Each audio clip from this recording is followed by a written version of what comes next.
రాష్ట్రంలో కొత్త ప్రభుత్వం ఏర్పాటై ఏడాది కావస్తుంది. ప్రజలకు ఇచ్చిన హామీలు అమలు ఏమైందన్న ప్రశ్న ఎక్కడా వినిపించకూడదు. ముందు సంపాదించని లేవండి సంపాదించే మార్గం నాకు నేర్పించు, చెవులో చెప్పు, ఇమ్మీడియట్ గా ఇచ్చేస్తాను. ప్రజా వ్యతిరేక నిర్ణయాలపై ఊర్దెక్కకూడదు. అరాచకాల అన్యాయాలపై ఎవ్వరూ గొంతు విప్పకూడదు. అందుకే ఈ ప్రభుత్వం ఒక అణచివేత ధోరణితో వ్యవహరిస్తుంది. రాష్ట్రంలో ఒక భయానక వాతావరణాన్ని సృష్టించే ప్రయత్నం చేస్తుంది. తీవ్ర అధికార దుర్వినియోగానికి పాల్పడుతుంది. రాజ్యాంగాన్ని, చట్టాన్ని, న్యాయ ప్రక్రియని అపహాస్యం చేస్తుంది. ప్రజాస్వామ్యాన్ని నిలువున ఖూనీ చేస్తుంది. అబద్ధాలను ఆరోపణలుగా మార్చి వాటిపై కేసులు పెట్టి వేధింపులకు పాల్పడటంలో చంద్రబాబు నాయుడు గారు ఎంతటి నిపుణుడో చెప్పడానికి కూటమి ప్రభుత్వం జోరుగా నడుపుతున్న లిక్కర్ కేసు ఒక పర్ఫెక్ట్ ఉదాహరణ.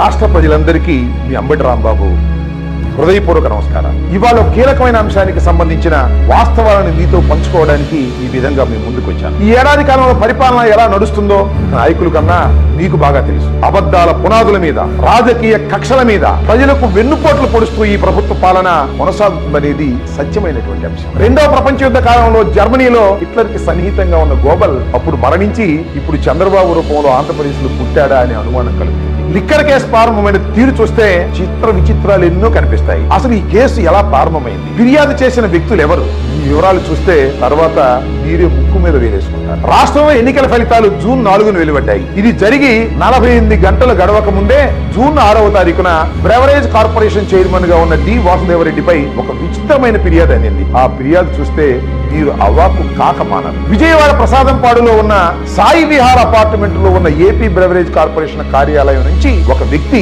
కొన్ని ఫైళ్లు, కంప్యూటర్ పరికరాలను తీసుకుని ఒక వాహనంలోకి ఎక్కించుకోవడం చూశానని, రాష్ట్రంలో అధికార మార్పిడి జరుగుతున్న తరుణంలో కీలక పత్రాలను, ఆధారాలను ధ్వంసం చేసేందుకు వాటిని దొంగతనంగా తరలిస్తున్నట్టు అక్కడ పరిస్థితులు బట్టి తనకు అనుమానం కలిగిందని, పత్రాలు తీసుకువెళ్తున్న వ్యక్తిని ప్రశ్నిస్తే సమాధానం ఇవ్వకుండా హడావుడిగా కారు డ్రైవ్ చేసుకుంటూ వెళ్లిపోయాడని ఆ వ్యక్తి ఏబిసిఎల్ ఎండి వాసుదేవరెడ్డి గారు తెలుసుకున్నానని గద్దె శివరామకృష్ణ అనే వ్యక్తి ఫిర్యాదు చేశాడు. పోలీసులకు తాను కంప్లైంట్ ఇస్తే తీసుకోలేదని, అందుకే సిఐడి వారికి ఫిర్యాదు చేస్తున్నానని చెప్పుకొచ్చాడు. అసలు ఈ గద్దె శివకృష్ణ ఎవరు? ఒక కార్పొరేషన్ ఎండి, కేంద్ర సర్వీసులకు చెందిన అధికారి. ఆఫీసుకు వచ్చి వెళ్తే సంబంధం లేని ఈ గద్దె శివకృష్ణ అనుమానంతో ప్రశ్నించడం ఏమిటి, ఆయన సమాధానం ఇవ్వలేదని ఫిర్యాదు చేయడం ఏమిటి? ఇలాంటి అనుమానాలు రాకమానవు. ఈ కథను ఎవరు వెనక నుండి నడిపిస్తున్నారో మనకు తెలియని కాదు. వేల కోట్ల రూపాయల స్కామ్ జరిగిందని ఒకవైపు ఆరోపణలు చేసి మరోవైపు ఇలాంటి కాకమ్మ కథలతో ఫిర్యాదు చేయడం విచిత్రం కదా. దీని వెనుక తప్పుడు ఉద్దేశాలు లేవంటారా? ప్రజలు అర్థం చేసుకోవాలని ఈ సందర్భంగా నేను కోరుతున్నాను. ఈ కథను పట్టుకొని సిఐడి అధికారులు హైదరాబాద్ లో ఉన్న వాసుదేవరెడ్డి ఇంట్లో సోదాలు చేశారు. మొత్తం వ్యవహారం అంతా బయటకు వచ్చేసింది. ఢిల్లీ లిక్కర్ స్కామ్ కన్నా పెద్ద స్కామ్ ఇదని ఎల్లో మీడియాలో స్టోరీలు పుంఖాలుగా రాయించారు.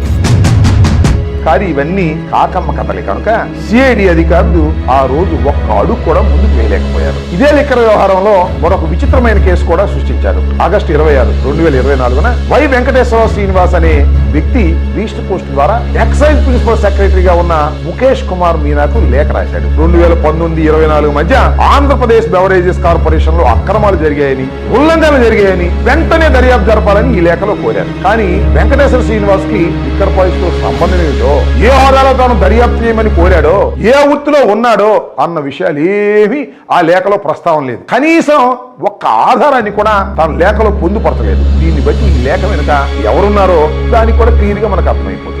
వెంకటేశ్వరరావు శ్రీనివాస్ రిజిస్టర్ పోస్టులు పంపిన లేఖను అందుకోగానే వెంటనే నివేదిక ఇవ్వాలంటూ excise principal secretary Mukesh Kumar Meena అధికారులను సెప్టెంబర్ 9న ఆదేశిస్తే కేవలం 9 రోజుల వ్యవధిలోనే ఆగమేఘాల మీద రిపోర్ట్ తయారు చేసి సెప్టెంబర్ 18న పంపిస్తారు. దీనిపై కనీస ప్రాథమిక దర్యాప్తు చేయకుండానే సెప్టెంబర్ 23, 2024న ఎఫ్ఐఆర్ నమోదు చేశారు. కానీ ఎఫ్ఐఆర్ లో నిందితులు ఎవరో పేర్కొనలేదు. గద్దె శివకృష్ణ చేసిన ఫిర్యాదుతో సహా తనపై వరుసగా నమోదవుతున్న కేసులపై బ్రెవరేజ్ కార్పొరేషన్ మాజీ ఎండీ హైకోర్టును ఆశ్రయించారు. తనపై నమోదైన 4 కేసుల్లో కూడా హైకోర్టు ముందస్తు బెయిల్ మంజూరు చేసింది. అంతేకాకుండా తనను సిఐడి అధికారులు హింసిస్తున్నారని హైకోర్టులో అఫిడవిట్ కూడా దాఖలు చేశారు. ఈలోగానే ఈ వెంకటేశ్వర శ్రీనివాస్ తో మరో కేసు వేయించారు. ముందస్తు బెయిల్కు దరఖాస్తు చేసుకునేందుకు అవకాశం లేకుండా చేయాలనే ఉద్దేశంతోనే నిందితులు ఎవరన్నది ఎఫ్ఐఆర్ లో చెప్పలేదు. అంతేకాకుండా ఎవరి పేరు కావాలంటే వారి పేరు ఏ సమయంలోనైనా నిందితుల జాబితాలో చేర్చడానికి కూడా ఈ ఎత్తుగడకు దిగారు. లిక్కర్ పాలసీ వ్యవహారంపై కేసులు అయితే పెట్టారు,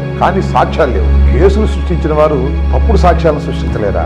దీనికోసం సిట్ బృందం పోలీసులా కాకుండా పరిధి దాటి వ్యవహరించారు. నియమాలను, నిబంధనలను, రూల్స్ ని పూర్తిగా ఉల్లంఘించారు. ప్రభుత్వ పెద్దల ఆదేశాలతో సిఐడి అధికారులు ఏపీ బ్రెవరేజ్ కార్పొరేషన్ వాసుదేవరెడ్డితో సహా కార్పొరేషన్ లో ఉన్న మరికొంతమంది సిబ్బందిని అక్రమంగా నిర్బంధించి వారి మీద ఒత్తిడి తీసుకొచ్చారు, వేధించారు. అబద్ధపు వాంగ్మూలాలను నమోదు చేసే కుట్రలో భాగంగా బ్రెవరేజ్ కార్పొరేషన్ పూర్వ ఉద్యోగి సత్యప్రసాద్ ను సిఐడి అధికారులు వేధించి ఆయన నుంచి వాంగ్మూలం తీసుకున్నారు. సత్యప్రసాద్ ఎక్సైజ్ డిపార్ట్మెంట్ లో ఎక్కడో దిగువ స్థాయిలో ఉన్న ఉద్యోగి. సిఐడి అధికారులు రాసిచ్చిన సమాచారాన్నే యథావిధిగా తాను న్యాయమూర్తి ముందు చదివానని సన్నిహితుల దగ్గర సత్యప్రసాద్ వాపోయిన విషయాన్ని మనం ఇక్కడ గమనించాలి. సత్యప్రసాద్ తరహాలోనే AP beverage corporation DTP operator గా పనిచేస్తున్న అనూష అనే అవుట్ సోర్సింగ్ ఉద్యోగిని అక్రమంగా నిర్బంధించి బెదిరించి ఆమె చేత 164 సిఆర్పిసి కింద వాంగ్మూలం తీసుకున్నారు. తనకు కావలసిన పేర్లన్నీ ఆమెతో చెప్పించారు. 164 సిఆర్పిసి నిబంధనల ప్రకారం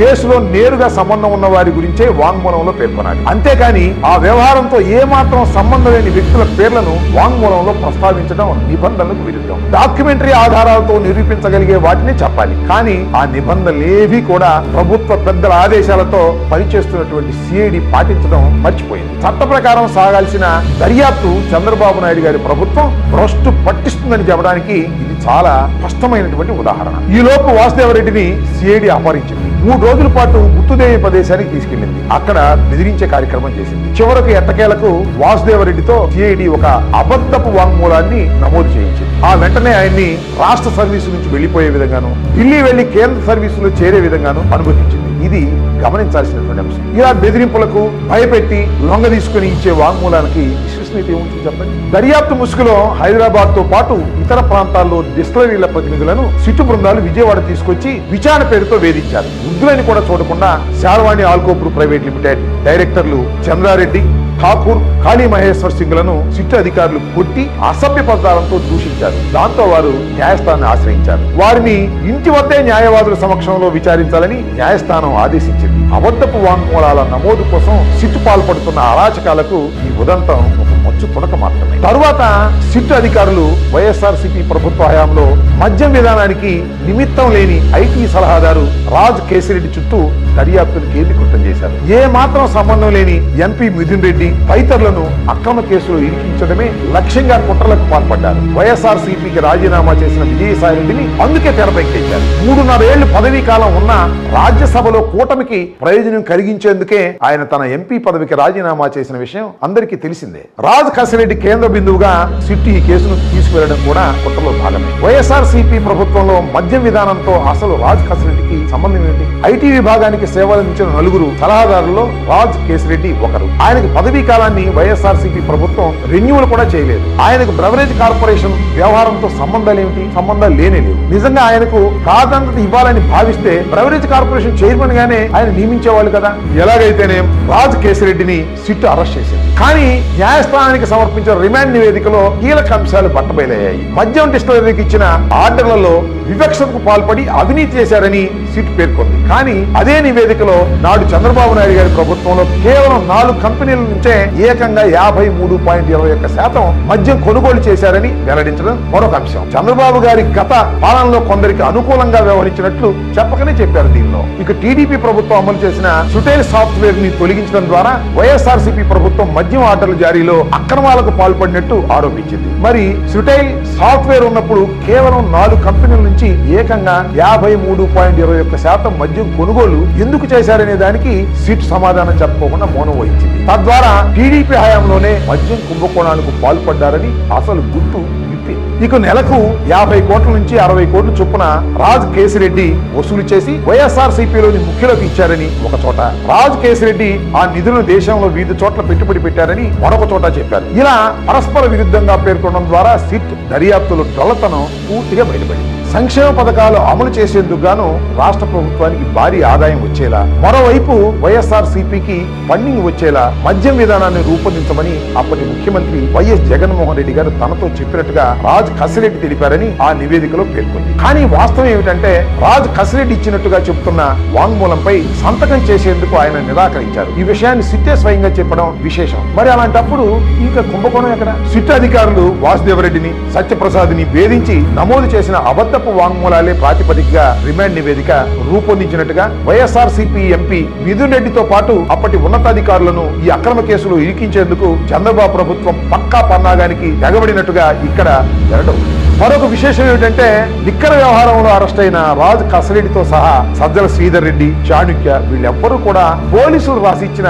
నేరాంగీకార పత్రం మీద సంతకాలు చేయలేదు. ఇలాంటి నిందితులు సంతకాలు చేయని పోలీసులు తమంతట తాముగా రాసుకున్న నేరాంగీకార పత్రాలను లీకుల రూపంలో సానుకూల మీడియా సంస్థల్లో కథనాలు రాయిస్తున్నారు. చివరకు తమకు సంబంధించిన వ్యక్తులనే మధ్యవర్తులుగా సిట్ పత్రాల్లో పేర్కొంది. ఇలాంటి వాటికి విలువ లేదనేది సుస్పష్టం. ఇది ఈ ఎపిసోడ్. ఇక రెండో ఎపిసోడ్ లో మరికొన్ని కీలకమైన అంశాలతో కలుద్దాం. నమస్తే.